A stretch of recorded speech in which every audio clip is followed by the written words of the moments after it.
तो हेलो दोस्तों, नमस्कार। आप सभी का हमारे यूट्यूब चैनल पर स्वागत है। यदि आप लोग क्लास 12 बायोलॉजी के स्टूडेंट हैं और 2024 में बोर्ड परीक्षा देने वाले हैं, तो आज की यह वीडियो आप सभी लोगों के लिए बहुत ही ज़्यादा महत्वपूर्ण होने वाली है, क्योंकि किस प्रकार से आप अपनी क्लास 12 की बायोलॉजी में 17 नंबर पक्का कर सकते हैं, उसी को ध्यान में रखते हुए आज हम लोगों ने क्या किया है, क्लास 12 बायोलॉजी का जो आपका एक चैप्टर होता है पुष्पीय पौधों में लैंगिक जीन, तो इस चैप्टर में आपके जितने भी महत्वपूर्ण बहुविकल्पी प्रश्न होते हैं, वो सारे मैं आज की इस वीडियो में करा दूंगा। और यदि आपने इस वीडियो को शुरू से लेकर अंतिम तक देख लिया, तो इसके बाद यानी कि इस वीडियो को देखने के बाद आपको इस चैप्टर में और भी बहुविकल्पी तैयार करने की जरूरत नहीं पड़ेगी, क्योंकि इस वीडियो में जितने भी महत्वपूर्ण प्रश्न बोर्ड परीक्षा में बन सकते हैं इस चैप्टर से, वो सारे प्रश्न मैं आपको बता दूंगा बहुविकल्पी में, और आप लोग उसे तैयार कर लेना। फिर आपको ये टॉपिक जो आपका पूरी तरह से समाप्त हो जाएगा। इसके अलावा यदि आपको chapter wise important question answer चाहिए हर एक प्रश्न का, तो आप लोग कमेंट करके बताओ, क्योंकि जब आप लोग कमेंट नहीं करोगे तो हमको पता कैसे चलेगा कि आपको किस टॉपिक पे वीडियो चाहिए। तो यदि आप लोगों को chapter wise important question answer चाहिए फिजिक्स में, बायोलॉजी में, केमिस्ट्री में, तो आप लोग कमेंट करो, कमेंट करके बताओ, सपोर्ट दिखाओ, तभी तो आपको सारी चीजें मिल पाएंगी। तो इसीलिए आप लोग कमेंट करो, आप लोग कर ही सकते हैं। साथ में यदि आपको वीडियो पसंद आता है, वीडियो को लाइक भी कर सकते हैं। तो इस चैप्टर में मैं आपको यहाँ पर 30 सबसे ज्यादा महत्वपूर्ण बहुविकल्पी प्रश्न कराने वाला हूँ। और यदि आप लोगों ने 30 प्रश्नों को एक बार देख लिया ना, तो उसके बाद में फिर आपको इस चैप्टर में कोई अन्य बहुविकल्पी प्रश्न तैयार करने की जरूरत नहीं पड़ेगी। इन्हीं प्रश्नों में से आपके बोर्ड परीक्षा में प्रश्न आएंगे। तो इसीलिए आप इस प्रश्न को अच्छी तरह तैयार कर लो, इस वीडियो को पूरा देख लो। अब आपके पास ज़्यादा समय नहीं बचा हुआ है, तो जितना भी समय बचा हुआ है उसमें यदि आप लोग अच्छी तैयारी करना चाहते हैं, तो आप लोग हमारे YouTube channel dream light education channel को जरूर सब्सक्राइब कर लीजिए। इसके अलावा इस प्रकार का note plus important question answer कहाँ पर मिलेगा, वो भी आप लोग समझ लीजिए। तो उसके लिए आप लोग चाहो तो आप लोग हमारा टॉपर ग्रुप ज्वाइन कर सकते हो।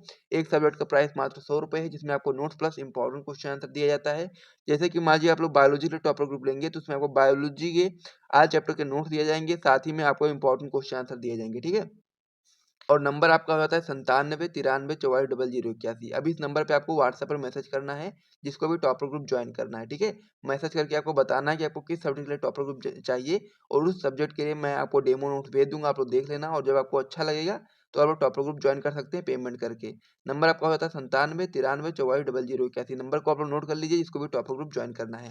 तो ये सारी चीज़ आप लोग समझ गए होंगे। चलिए अब हम अपनी वीडियो को शुरू कर देते हैं। तो आज की वीडियो में बात करने वाले क्लास 12 बायोलॉजी की जो आपका चैप्टर हो जाता है पुष्पीय पौधों में लैंगिक जड़, ये काफी महत्वपूर्ण चैप्टर होता है। तो इस चैप्टर में आपको जितने भी महत्वपूर्ण बहुविकल्पी प्रश्न होते हैं, वो सारे आज की इस वीडियो में हम लोग कंप्लीट करने वाले हैं। एक भी प्रश्न नहीं छोड़ेंगे, सारे प्रश्न हम लोग आज की इस वीडियो में कर लेंगे। और उसके अलावा यदि आपको इसी प्रकार से महत्वपूर्ण बहुविकल्पी के साथ साथ अति लघु उत्तरीय, दीर्घ उत्तरीय, लघु उत्तरीय सभी का chapter wise important question answer का सोल्यूशन चाहिए, तो आप लोग कमेंट करके बताओ। कमेंट करोगे, हर एक टॉपिक पे वीडियो बनाया जाएगा। इसीलिए आप लोग सपोर्ट दिखाओ और कमेंट करो, शेयर करो, वीडियो को लाइक करो, ताकि आप लोग जब भी सपोर्ट दिखाओगे और जो चीज़ आप मांगोगे वो चीज़ हम आपके लिए करने के लिए तैयार हैं। तो चलिए अब हम वीडियो को शुरू करते हैं। तो आज का जो हमारा पहला महत्वपूर्ण बहुविकल्पी प्रश्न है, वो आपका हो जाता है कि पुष्पीय पादप में कौन सा भाग अगुणित यानी कि एन होता है। हम लोग को बताना है कि पुष्पीय पादप में यहाँ पर 4 भाग दिए गए हैं, उनमें से हम लोग को बताना है कि कौन सा भाग अगुणित है यानी कि एन है। तो सबसे पहला इसमें जो आपका ऑप्शन दिया गया है युग्मनज, तो युग्मनज आपका होता है 2n। तो इसीलिए आप लोग यहाँ पर क्या लगाएंगे, मतलब ये कैंसिल हो जाएगा, आपका सही ऑप्शन नहीं है। दूसरा आपका होता है नर युग्मक, तो नर युग्मक जो आपका होता है वो आपका n होता है यानी कि अगुणित होता है। तो इसीलिए आपका ये वाला ऑप्शन जो होता है सही हो जाता है। तो इनमें से जो 3 ऑप्शन होते हैं, एक आपका होता है युग्मनज, जड़ और पत्ती, ये दोनों आपके तीनों आपके कैसे होते हैं, ये आपके द्विगुणित होते हैं यानी कि 2n होते हैं। लेकिन जो आपका नर युग्मक होता है ये आपका n होता है यानी कि अगुणित होता है। तो इसीलिए पुष्पीय पादप में कौन सा भाग अगुणित है, तो आप लोग बताओगे कि नर युग्मक जो आपका है वो अगुणित भाग है। तो इस प्रकार से आप लोग इस वाले ऑप्शन पे सही टिक लगा लो। उसके बाद फिर हम लोग अगले क्वेश्चन की ओर बढ़ते हैं। अगला क्वेश्चन आपका हो जाता है कि एक परागकोश में परागधानियों की संख्या होती है, तो हम लोग को बताना है जो एक परागकोश होता है तो उसमें परागधानियों की संख्या कितनी होती है। तो आप लोग को पता होना चाहिए कि जो आपका एक परागकोश होता है उसमें परागधानियों की संख्या आपकी 4 होती है।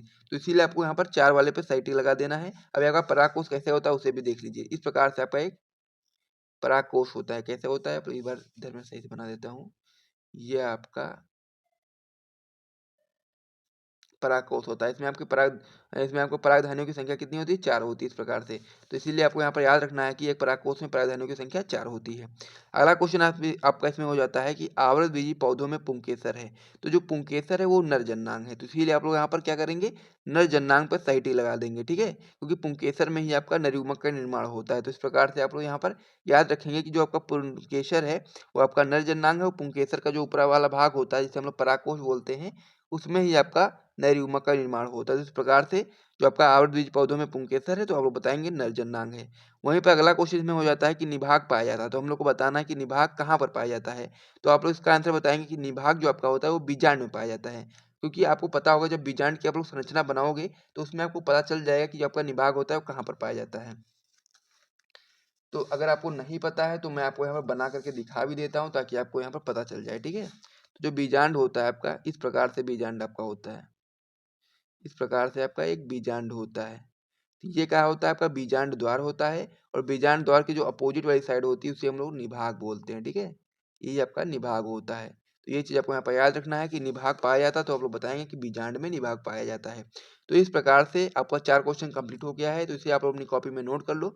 उसके बाद फिर हम लोग अगले क्वेश्चन की ओर बढ़ेंगे। तो इतना आप लोग अपने कॉपी में एक बार नोट कर लीजिए। अब इसमें हमारा जो 5वां क्वेश्चन हो जाता है वो आपका क्या हो जाता है, आइए देखते हैं। इस पेज को मैं ले लेता हूँ यहाँ पर। तो हमारा 5वां क्वेश्चन हो जाता है कि भ्रूणकोश में प्रथम कोशिकाएं स्थित होती हैं। तो हम लोग को बताना है कि जो भ्रूणकोश होता है उसमें प्रथम कोशिकाएं कहाँ पर स्थित होती हैं। पहला ऑप्शन इसमें दिया गया बीजांड द्वार की ओर, दूसरा ऑप्शन इसमें दिया गया निभाग की ओर, तीसरा ऑप्शन इसमें दिया गया भ्रूणकोश के मध्य में, या फिर चौथा ऑप्शन इसमें दिया गया अंडकोश के समीप।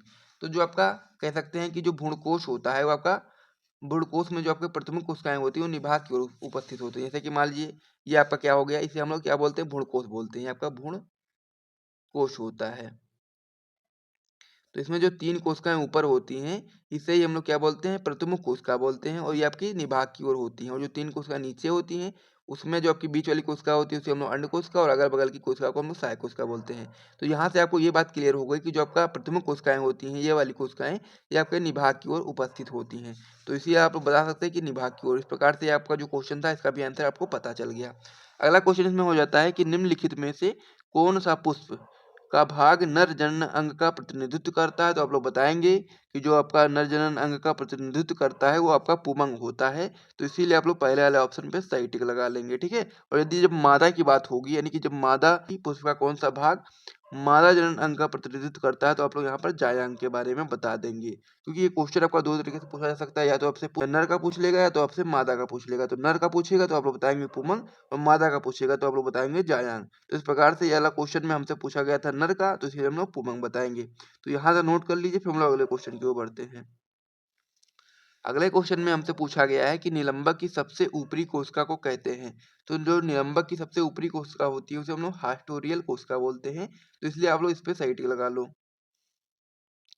अगला क्वेश्चन इसमें हो जाता है कि द्विनिषेचन क्रिया होती है। तो आप लोग को पता होना चाहिए कि जो द्विनिषेचन की जो क्रिया होती है वो आपकी आवर्तबीजी पौधों में होती है। तो इसीलिए आप लोग इस पर सही टिक लगा लो। उसके बाद हम लोग अगले क्वेश्चन की ओर बढ़ते हैं। अगला क्वेश्चन में हो जाता है कि बहुभूरता खोजी गई। तो इसका उत्तर आप लोग बताएंगे कि ल्यूवेनहॉक द्वारा बहुभूरता खोजी गई थी। तो इसलिए आपका ये वाला ऑप्शन सही हो जाता है, ठीक है। तो इस पर आप लोग सही टिक लगा लो, फिर हम लोग अगले क्वेश्चन की ओर बढ़ते हैं। अगला क्वेश्चन में हो जाता है कि साइकस की अधिकतर प्रजातियों में गुणसूत्रों की संख्या पाई जाती है। कितनी पाई जाती है हमको बताना है। तो साइकस की अधिकतर प्रजातियों में गुणसूत्रों की संख्या जो आपकी होती है n बराबर 11 होती है। तो इस पर आप लोग सही टिक लगा लो, फिर हम लोग अगले क्वेश्चन की ओर बढ़ते हैं। और यहाँ से यदि आपको वीडियो पसंद आया है तो वीडियो को एक बार लाइक जरूर कर दीजिएगा।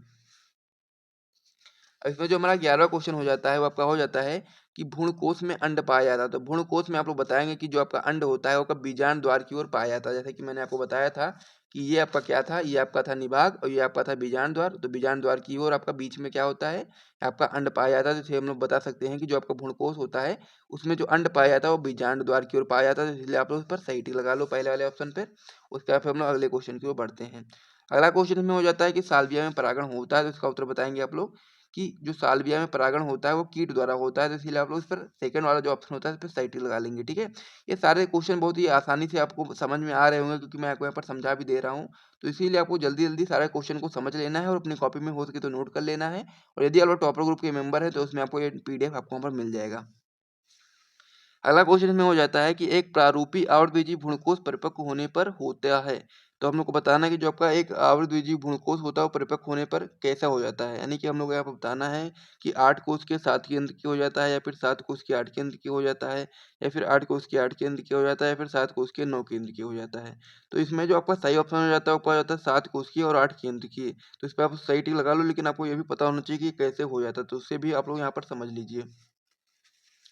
जो आपका बीजांड होता है उसमें जो भ्रूणकोश होता है, भ्रूणकोश में 3 कोशिकाएँ ऊपर की ओर होती हैं, तो तीनों कोशिकाओं को हम लोग प्रतिमुख कोशिका बोलते हैं और तीनों कोशिकाओं में एक-एक केंद्रक होता है और 3 कोशिकाएँ आपकी नीचे की ओर होती हैं, इनमें भी आपका एक-एक केंद्रक होता है और अगल-बगल की कोशिका को सहायक कोशिका और बीच वाली कोशिका को अंड कोशिका बोलते हैं और एक कोशिका आपकी बीच में होती है, इसे हम लोग द्वितीयक कोशिका बोलते हैं, द्वितीयक ध्रुवीय कोशिका और इसमें जो आपका कोशिका होती है, इसमें 2 केंद्रक पाए जाते हैं। तो इस प्रकार से आप लोग काउंट कर सकते हैं कि 3 कोशिका ऊपर, 3 कोशिका नीचे और 1 कोशिका बीच में, तो 7 कोशिकाएँ हो गई और साथ ही में केंद्रक की बात करेंगे तो 3 केंद्रक ऊपर, 3 केंद्रक नीचे, 2 केंद्रक बीच में, तो 7 कोशिकीय और 8 केंद्रकीय हो गया। तो इस प्रकार से आप लोग बता सकते हैं कि एक आवृतबीजी भ्रूणकोश जो आपका परिपक्व होने पर 7 कोशिकीय और 8 केंद्रकीय हो जाता है। तो इस प्रकार से इस क्वेश्चन को नोट करो, फिर हम लोग अगले क्वेश्चन की ओर बढ़ते हैं।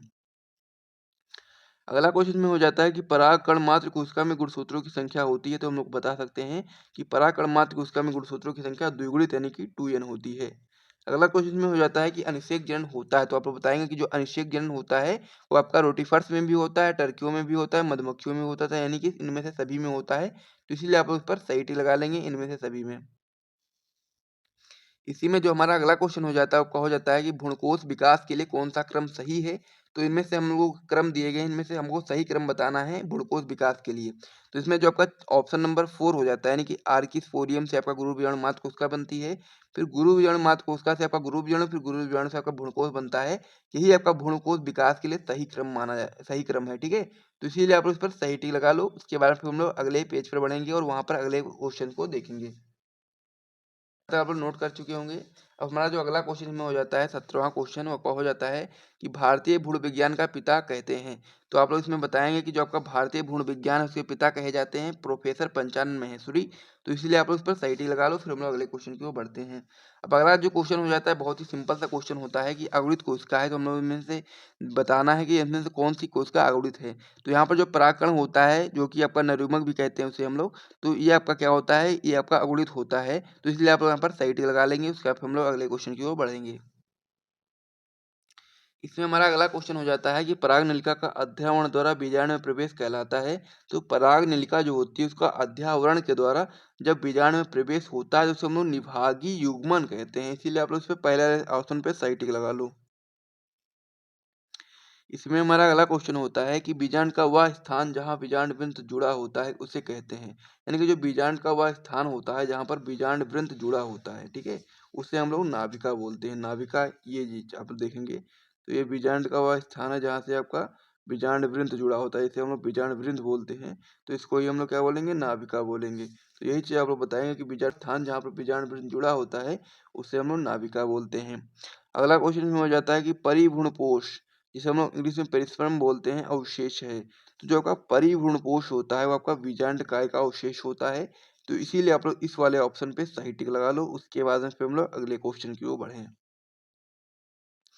इसमें जो हमारा अगला क्वेश्चन हो जाता है आपका हो जाता है कि असंग जनन की खोज किसने की। तो हम लोग बताएंगे जो असंग जनन है उसकी खोज विंकलर ने की, तो इसलिए आप लोग इस वाले ऑप्शन पे सही टिक लगाओ, फिर हम लोग अगले क्वेश्चन की ओर बढ़ते हैं।